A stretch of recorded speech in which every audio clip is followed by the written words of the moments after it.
with Rudy van Graan and Bodo Berthold right on their tracks. But back at the designated service point after 200 hard kilometers of racing, it was Alfie Cox and Henny ter Steege who had overcome and passed all ahead of them in their flying motorite bat. The co-sponsors of the event and 2005 and 2006 special vehicle champions were overjoyed with what proved to be a great drive in very tough conditions.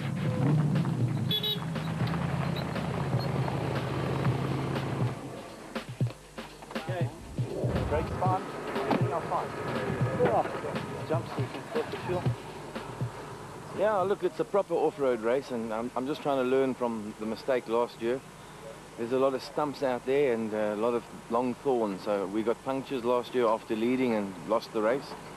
So we got into the lead, I think probably about 30 or 40 kilometers out, and we've just played it cool, kept the car on the road and kept out of trouble. And the dust is a major problem, so being in front is definitely an advantage, and we're going to use that for our advantage on the second lap and just keep it tidy and just hopefully bring the car home. We need a win after a lot of small niggly problems.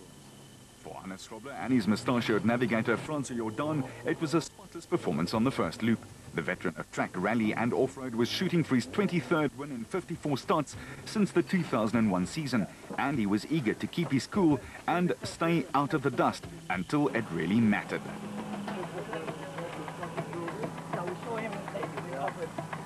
Yeah. Okay. How's the morning been? Yeah, very well, yeah. We had to keep it cool. It was very, very dusty. It's just unbelievable. You can't see nothing. So we kept it cool and we stayed behind the guys till we got close to them, and then we passed them, you know. But everything, the car is 100% and everything's going well. And I said to Francois, if we can get into the second loop with a car that's 100%, I think we can do the thing.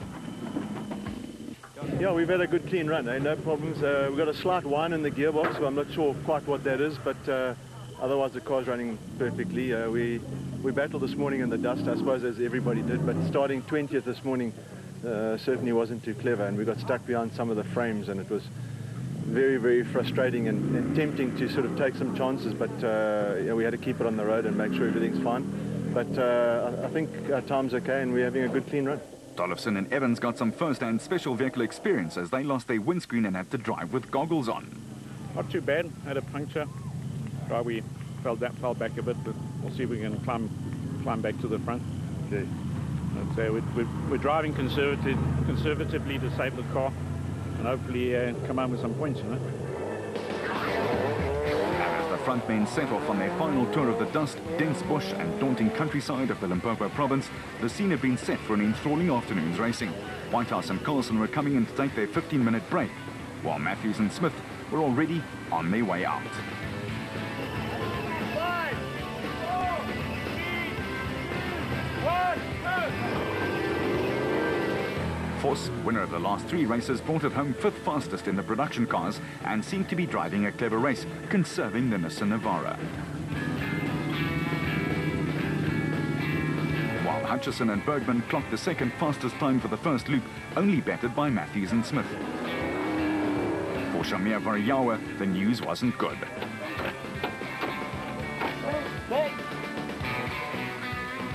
Yeah, I believe Shamir's out. They had a problem with the front suspension or the shock, so we're going to carry on and take it to the end. We were going quite well this morning, and then we managed to get a puncture, and I think we did some damage to the caliper, so we managed to do the last 100 kilos, no brakes, so we just had to take it easy and bring it home. Now we'll try and get it repaired and go to the last loop. And there were many casualties of this rather brutal but fair layout from Billy Prinsloo and the Kruppel Club. In Class S, Richard Schilling was his usual controlled but quick self, while Gary Gillingham and Peter van Vieren inched their way to the start of the last loop. The Ford Motorrad 400 continues after this. Vehicle and asset finance from ABSA. Going off the beaten track to finance from ABSA. Overcoming all obstacles. The Ford Motorrad 400 in the Limpopo province continues, and after the first 30 kilometers of the last loop, Alfie Cox and Henny ter Steege were firmly ensconced in the first place, overall and of course leading the special vehicle category, with Schrobler and Jordan leading the production car class handling. Matthews and Smith in the back were highly impressive and have been improving with every outing this year. However, Hutchison and Bergman blew by them like they were looking for parking.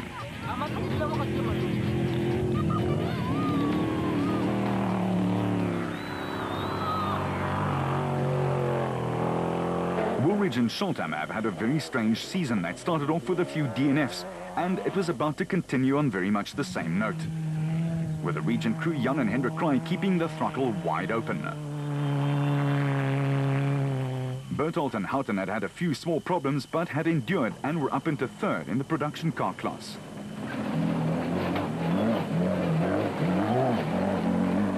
With Class D leaders Du Plessis and Knox having their best showing of the season in fourth.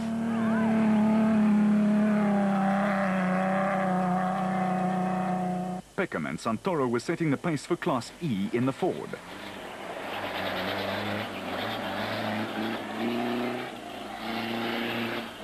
But Grobler and Jordan were just unstoppable at the front and had now passed Cox, who again ground to a halt for the third race out of 6. And that was Alfie's championship hopes blown to smithereens.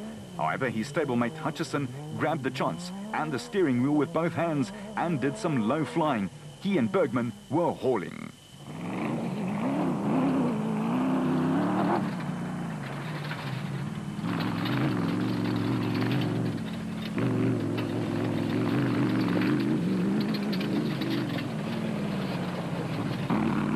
Matthews and Smith were in second place, all the way up from 8th overnight in the Century Properties Development BAT.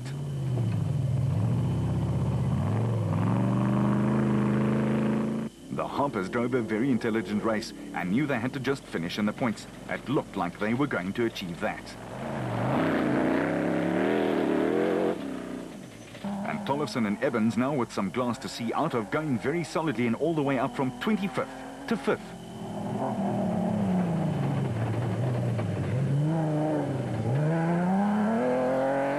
Woolridge and Scholthammer had gotten stuck in the only mud patch they could possibly find, and that put an end to a fine duel with Grobler, so their strange season continues. Still, they were on the go again at least.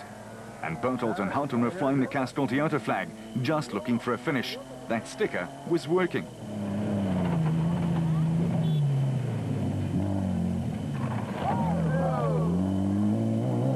Clint Gibson and Gary Campbell came from 11th overall overnight to slip quietly into the top 5 in the specials, and the absolute team were just that. While Whitehouse and Carlson suffered a puncture and then ran out of brakes, but still admirably kept it going.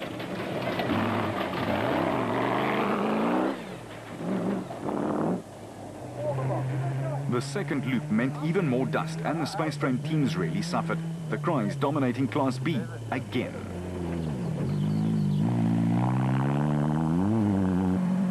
Naim Mosaji and Rehan Bodhanya 9th in class and putting together a very solid drive.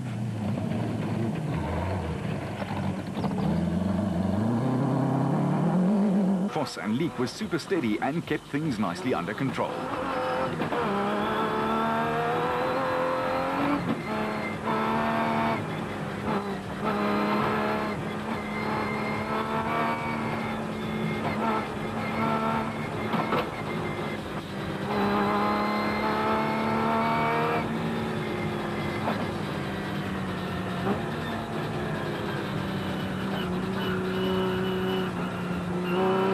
The Weichharts were also super steady and had slipped past the BB Auto team in their Nissan to lead in Class D.